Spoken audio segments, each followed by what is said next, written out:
आज ही के दिन 14 फरवरी को पूर्णिया शहर की स्थापना हुई थी। जी हाँ, आज ही 14 फरवरी को पूर्णिया शहर की स्थापना हुआ था। आज पूर्णिया शहर की स्थापना के 251 वर्ष पूरे हो गए। सन 1770 में स्थापित बिहार के सबसे पुराने जिलों में पूर्णिया एक है। 250 वर्षों के सफर में पूर्णिया ने अनगिनत उपलब्धियां हासिल की। गौरवशाली इतिहास से समृद्ध कथा सम्राट रेणु की इस भूमि के लिए 251 वर्षगांठ बेहद खास होगी। पूर्णिया को उपराजधानी बनाने की मांग लगातार होती रही। पूर्णिया को उपराजधानी बनाने की मांग को लेकर लोगों का दावा है, कैपिटल पूर्णिया हैशटैग ट्विटर पर ट्रेड करेगा। यह देश ही नहीं बल्कि विदेशों में रहने वाले कोसी सीमांचल के मूल निवासी ट्विटर कैंपेन के जरिए सरकार के सामने अपनी मांग रखेंगे। पूर्णिया बिहार की उपराजधानी बनाने की मांग वर्षों से हो रही है। लगातार कोसी सीमांचल के मूल निवासी पूर्णिया को उपराजधानी बनाने को लेकर डटे हैं। सीमांचल और कोसी के 7 जिलों की लाखों में आबादी की मांग का असर यह रहा है कि यह मांग मुहिम का रूप लेती चली गई।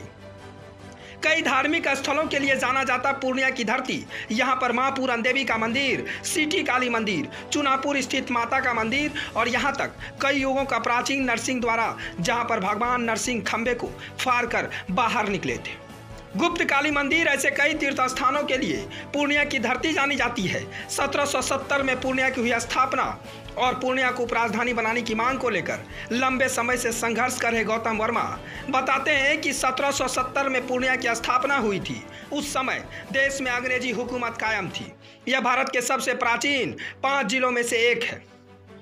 महाभारत काल से मुगल काल तक, ब्रिटिश काल से स्वतंत्रता आंदोलन के दौर तक पूर्णिया का अलग इतिहास रहा है।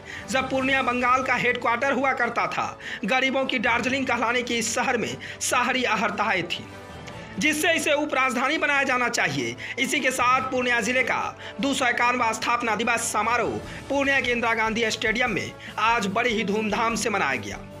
इस मौके पर पूर्णिया की आम जनता द्वारा मैराथन दौड़, तो पुष्प प्रदर्शनी, सांस्कृतिक कार्यक्रम सहित कई कार्यक्रम का जिला प्रशासन की ओर से आयोजन किए गए थे। हालांकि कोरोना की वजह से 2 दिवसीय मनाए जाने वाले इस कार्यक्रम को संक्षिप्त कर 1 दिन किया गया। इस मौके पर पूर्णिया के प्रभारी जिला पदाधिकारी तारिक इकबाल ने बताया कि पूर्णिया जिला भारत के सबसे पुराने तीसरे जिले में शुमार है, जिसकी स्थापना 1770 ईस्वी में हुई। तब से लेकर अब तक पूर्णिया लगातार विकास की ओर बढ़ रहा है। उन्होंने बताया कि कार्यक्रम में हिस्सा लेने वाले लोगों को जिला प्रशासन सम्मानित करेगा। तो वहीं सुनील कुमार झा के नगर प्रखंड के उद्यान पदाधिकारी बताते हैं कि पूर्णिया की सफर की कहानी बहुत दिलचस्प है और यह जिला 1770 ईस्वी में स्थापना हुआ था। तभी से यह जिला विकास की ओर आगे बढ़ रहा है। साथ ही उन्होंने कहा, पुष्प प्रदर्शनी सह प्रतियोगिता का आयोजन होता है, जिसके लिए पूर्णिया जिले के जितने भी प्रेमी हैं सभी लोग यहां पर पुष्प लाते हैं। जिन लोगों का पुष्प प्रदर्शनी सबसे अच्छा होता है उन लोगों को अवार्ड और सम्मानित दिया जाता है। पुरस्कार का 3 भागों में बांटा गया है, जो पहला, दूसरा और तीसरा स्थान प्राप्त करेगा और पहले स्थान प्राप्त करने वाले को राशि के तौर पे हम लोग सम्मानित करेंगे, दूसरे और तीसरे को पत्र देकर सम्मानित करेंगे। वहीं उन्होंने बताया कि कोविड को लेकर कोई बड़ा आयोजन नहीं किया गया। वहीं उन्होंने कहा, पूर्णिया जिले के स्थापना दिवस पर सभी पूर्णिया वासियों को शुभकामनाएं व बधाई है। इस तरह ही पूर्णिया हर क्षेत्र में आगे बढ़े, ये हमारी कामना है। अंत में उन्होंने कहा, पूर्णिया से हमें बहुत कुछ सीखने को मिला, यहाँ की धरती को नमन है। साथ ही काफ़ी संख्या में लोगों ने बढ़ चढ़कर हिस्सा लिया है। पूर्णिया से विजन न्यूज के लिए राजा झा की रिपोर्ट। आयोजन किया गया है, तो इसमें कितनी प्रजातियों के पुष्प हैं और जो लोग आ रहे हैं उनमें किस तरह की उत्सुकता नज़र आ रही है? सबसे पहले पूर्णिया जिला की स्थापना दिवस पर मैं सभी पूर्णिया वासियों को बहुत बहुत बधाई और शुभकामनाएं देना चाहता हूं।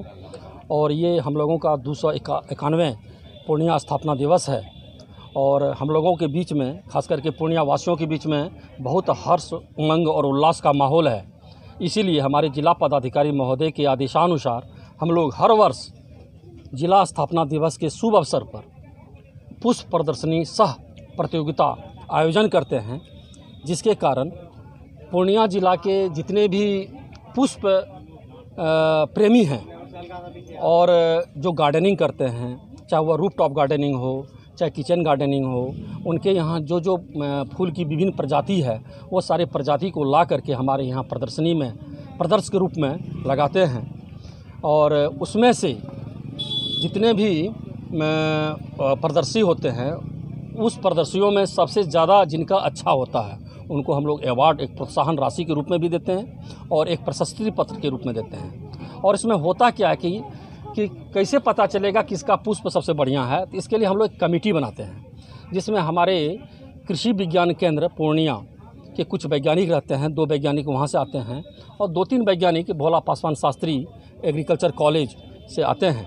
हम लोग दोनों जगह एक लेटर के माध्यम से उन लोगों को इनवाइट करते हैं कि 14 फरवरी को हमारे यहाँ पुष्प प्रदर्शनी है, जजिंग करने के लिए आप लोग आमंत्रित हैं। तो वहाँ की टीम आती है और वह जज करते हैं और जो उसमें जो उत्कृष्ट 3 भाग में बांटा गया है, पुरस्कार को 3 श्रेणी में बांटा गया है, प्रथम, द्वितीय और तृतीय श्रेणी।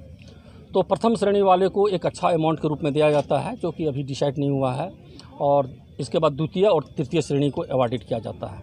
और सबसे बड़ी बात है कि पूर्णिया जिला का यह स्थापना दिवस जो है यह 251 है।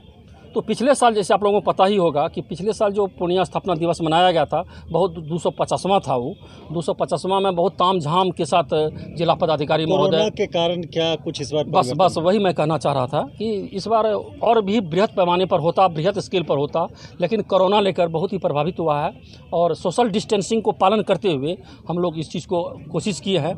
और जहाँ तक कितनी प्रजातियाँ हैं तो मैं समझता हूं कि अभी 1000 से 1500 की प्रजातियां लगी हुई हैं। अभी वर्तमान में आप देख सकते हैं कि सब जगह प्रजाति है।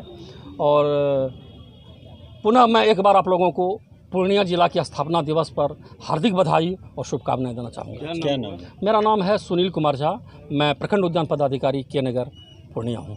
क्या रहा ये मांग? ये मांग तो ये गुस्ताखी हो गया कि पूर्णिया जो है सो उपराजधानी नहीं बना और हमारे झारखंड में उपराजधानी कोई बना, तो ये आधारभूत एक गुस्ताखी हुई, प्रशासनिक स्तर से हुई। इस लेकर इस पर मुखर होना जो है अत्यावश्यक है पूरे जन समुदाय के लिए। परिचय आपका? नवीन भारती, अधिवक्ता, राष्ट्रीय कलाम क्रांति संयोजक।